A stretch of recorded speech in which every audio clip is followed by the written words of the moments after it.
Good morning, good afternoon, and good evening. My name is Josh Zuniga, host of the Inside View Real Estate Podcast, and today we are going to talk about the 2021 market recap. Stay tuned.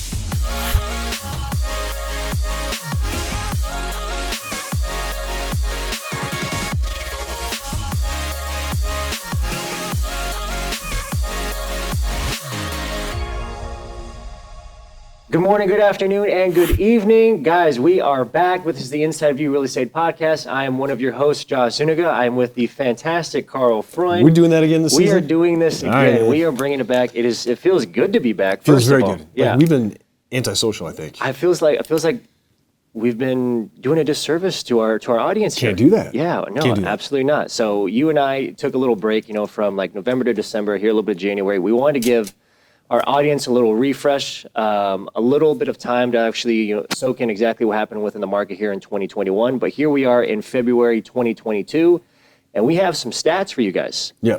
We absolutely do. Carl, you want to hit on it?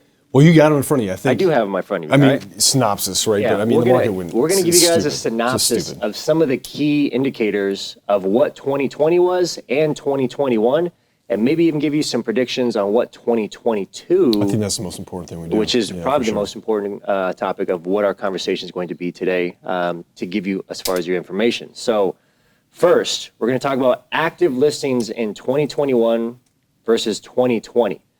Here it says, I'm going to just round up the numbers, 72,000 total active listings in 2020. Mm-hmm. In 2021, 42,000 active listings. Break that down. Like, why? Yeah. Why? Inventory. Inventory. Yeah. But why low inventory? I think that's what we have to ask ourselves. Yeah. And I think here's what's really happening, the dynamic of the environment has changed a little bit, right? Absolutely. And so we has. saw just a massive run up in 2020. So affordability going into 2021 was kind of tough, right? Mm-hmm. People are like sticker shock, like, holy crap, I can't afford that house anymore. Mm-hmm. But then eventually you start to feel like, okay, well, if I want to get back into the game, I'm going to have to fork out a big check, right? And people become a little more comfortable with it, so they start writing checks. And the problem is that if you are a seller, a potential seller, you don't have a lot of incentive to sell right now, unless you're going to take the capital gains, right? Right. And so it's like, because you're going to have to rebuy a house at a huge price tag, and potentially with the interest rates going up, it will cost that same house that's $557,000, wherever the average price was, right? Right. $557,000. What was it? $575? We'll get into that next, but yeah, now it is in 2021 is 572. 572, 575, right? Yeah. That same mortgage for that same house is going to be more expensive, and there's a big difference in payments between 2.875%, and it could potentially be, I don't know, we'll probably maybe even see 3.875 this year, 4%. I absolutely think we will, for sure. Well, I mean, there's only one way for them to go up. And it's really funny. Let me put this in comparison too, because I started in the industry 22 years ago. Okay, that makes me old, and I have the advantage of seeing this happen a couple times. In 2020, what we saw was a massive meltdown of the stock market, and I'm a little worried that we're seeing a little bit of the same thing right now. Literally, it's the same happening right now. Everything. And if you want to know what's going to happen in the future, go back and look at the past. And we were back then at 8%. It was a good rate. When they hit sevens, we were like high-fiving. When they hit sixes, we're like, we're never going to see this again in our lifetime. Legitimately, we're all saying that. Yeah, we're spoiled at this point right now. Because, back in the 80s and 90s, a 12% mortgage was like, okay. Uh-huh. But people are the problem that we're seeing now is that if you're locked into 2.875, the mortgage rates go to anything above that, there's less incentive for those people to actually sell. Less incentive. Yep. So it makes sense. Less inventory. Yeah. So obviously that's more than almost half. 20. Yeah, almost half of what the inventory was in 2020. When I saw this number, I was actually floored. I was like, that is pretty crazy. What's it going to be like this year? Yeah. Right? As rates go up, like you were saying, inventory is already really tight, right? I don't see I don't see it as competitive as it was in the end of 2020 and the beginning of 2021. A lot of people already made the move. So like the average number of sales per month has gone down. Yeah. We're seeing that because I think people are like, I'm happy where I'm at. Right? Absolutely. So like they made the move, they got locked in, and they don't want to move. Mm-hmm. So unless you're having to move, whether it be like a life event, a child, a marriage, a divorce, or whatever the situation is, relocation, then I think we'll see that inventory, pop up. Yeah.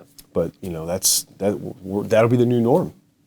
Legit. It is going to be the new norm. Yep. Yeah. So as inventory, hopefully, has to do a rebound here in 2022. Who knows? If the interest rates, like you were saying, continue to go up, that's not going to be incentive for anybody to sell. Because then they're going to have to go into a mortgage not only more than what they currently pay, probably $100,000 more, and we'll talk about that here next, than what they're currently in at a higher interest rate. Yeah. So it doesn't make sense to sell. So people trying to buy are going to be in another pinch. People looking to move here and relocate from other cities, which Arizona is rated number 2 for inbound migration now. Who's number 1? I'm assuming Florida. Gotta be. It has to be Florida. Gotta be. So we beat Texas because we were number 3. Yeah. It's going to be a hard situation. So the competition is still going to be there, guys. But I honestly, just me personally, and talking with my team and speaking to other agents, it's not the frenzy that it was this time last year, where it was absolutely bonkers. 30, 40 offers, and houses were selling in hours. Minutes. Sight unseen offers. You hit hit play on the MLS, and you got an offer 10 minutes later. And so, that reminds me, very reminiscent of 2005. Yeah. When we were writing offers on the property. Back then we didn't have electronic, believe it or not. You're writing them on the we were writing hood them on of the car cars. hood Hood of cars. Yeah, legitimately. Carbon copy. Yep, and so that makes me a little bit nervous. But one thing, who could screw it up for me, and I think it would be the home builders. Because I think, here's what happens, right? So you see this massive shortage of inventory, and it takes time to build homes. So you got to buy the land, then you have to do the entitlements, then you've got to do the actual permit process, then you got to bring it out of the ground, and then you've got to, there's so much logistics that go into building new homes that it lags, 2 or 3 years.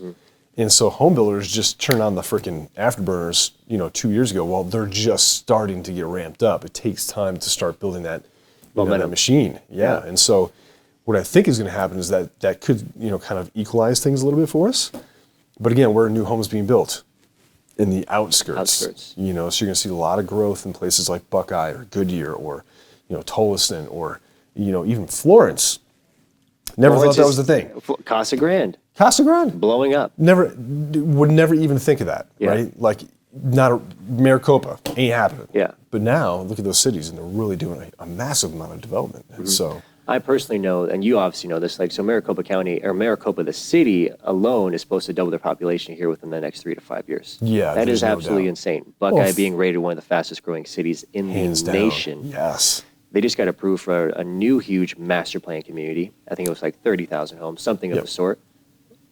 That land, obviously, that's the further you go out, the less cost of the land is going to actually be for the development, right? Yep.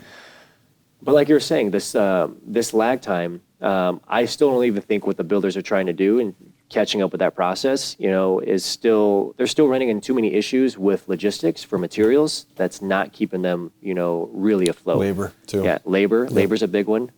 Because when we first, even last year, when we first got into some of these properties, it was like, oh yeah, it's gonna be done in 6 to 8 months.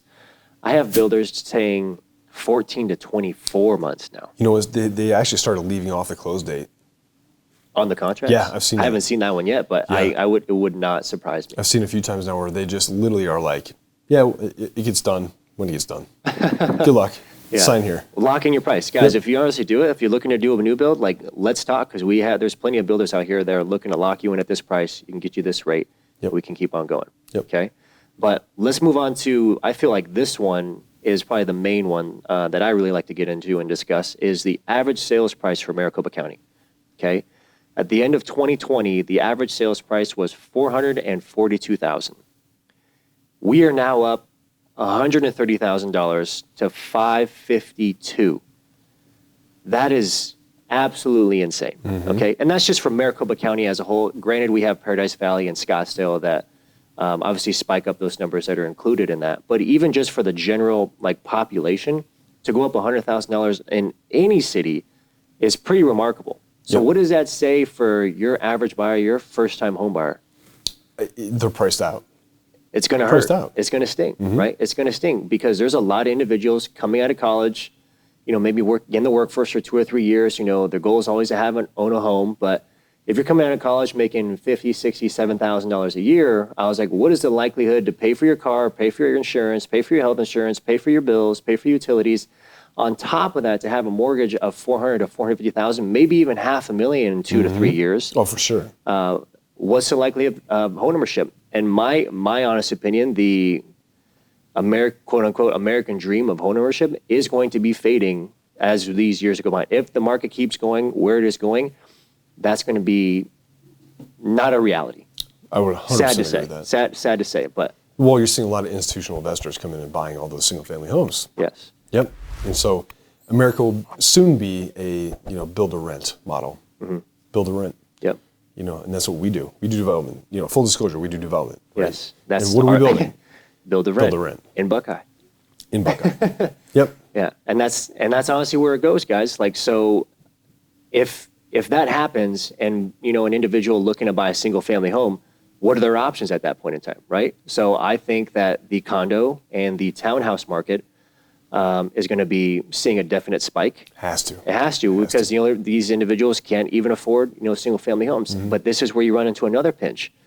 So a lot of what the condos and single family or the townhouses are located mainly in Phoenix. A lot of them are in Scottsdale. More urban. Yeah, more urban. But Phoenix wasn't really developed, for being an urban city. I think they made attempts. The infrastructure wasn't. The infrastructure definitely wasn't. Yeah. They tried making attempts, I think 5 years ago, where they tried to put a lot of these residential complexes, starting in downtown and then moving up towards, we have Midtown and Uptown.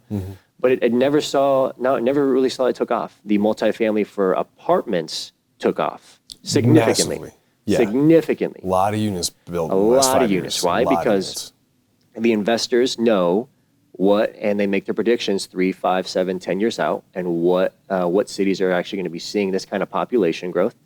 Arizona is going to be one of those, right? So within by 2030, we're expected to see 700,000 new jobs coming into Arizona. That was even before before COVID happened, Yeah, right? that's insane. So imagine what this is. We have so much tech coming into this county that is absolutely ridiculous. They're calling us the Desert Silicon Valley now. I don't know if you've heard about that. Well, I mean, look at tax issues in California, political issues in California. Yeah. Where are they going to go? Next door. Yeah. Yeah. Yep. So it So works out. what do you see for 2022? Sales price? Sales price, inventory, all of it. So we're only 1 month in. Inventory is still really tight. Sales price, even just looking at now from month to month, I'm still seeing a 1 to 3% increase month over month in these homes. So appreciation we saw in some areas up to like 25 to 30% here within Arizona. If we even see a fraction of that, say it goes up 10,000 or 10%, it's another 30 grand. I know. Right? Which for a lot of people that can make a more than huge that. difference. But Yeah, it's absolutely insane. And for me, guys, if you're looking to buy, this year, I'd be looking at June, July, and August because that's your best chance of getting in with more inventory. yeah. People think that it's inverted in Arizona. It's not. We have the same cycles as everybody else, and it's because school. Yeah. And so, if you do buy a house, I would look at maybe June, July, or August. Yeah. So buyers, if you're looking to get into something this year, please make those moves. Take the steps, make the necessary contacts that you have to. We can put you in touch with lenders, exactly know what your financials are going to be and what kind of interest rate we can put you in, and then exactly know what your purchase power is. So if you do need to make that move during the summertime, you want to be prepared, all right? Because rates are going to go up. Home prices are continuing to go up. It did kind of like, it lost momentum, okay? What I was going to say. It took a breath, and the velocity, definitely cooled down significantly I saw it starting to happen after summer last year. Yeah. But definitely in November and December of this year, January. But our spike here within Arizona happens late February, ticks up in March, ticks up in April, ticks up in May, and it starts to trickle off, just like Carl was saying, in the summer months. So if you guys are looking to make some moves, do it at that time. Sellers, Cash out. cash out. If you're looking, If you have an option to. if you have the option to cash out and find another place where you can be, and your mortgage is either the same or less, and you still can get it at a good rate, make the moves. This is what we talked about all last season, especially if you're looking to sell. I was like, at what point in time are you going to be able to put over $100,000 into your bank account? Yeah, Some people can't do that ever in a lifetime. So do what you can and figure it out, and then invest that money into other investments and create strategies for yourself, for your family, like set up your future. And that's going to be our big thing, our big topic for 2022 is investing your money wisely. Very good. Yeah, wonderful. All right, guys, this is it. We have it for our first episode back in 2022. We'll see you on the next episode. Thank you. We love you.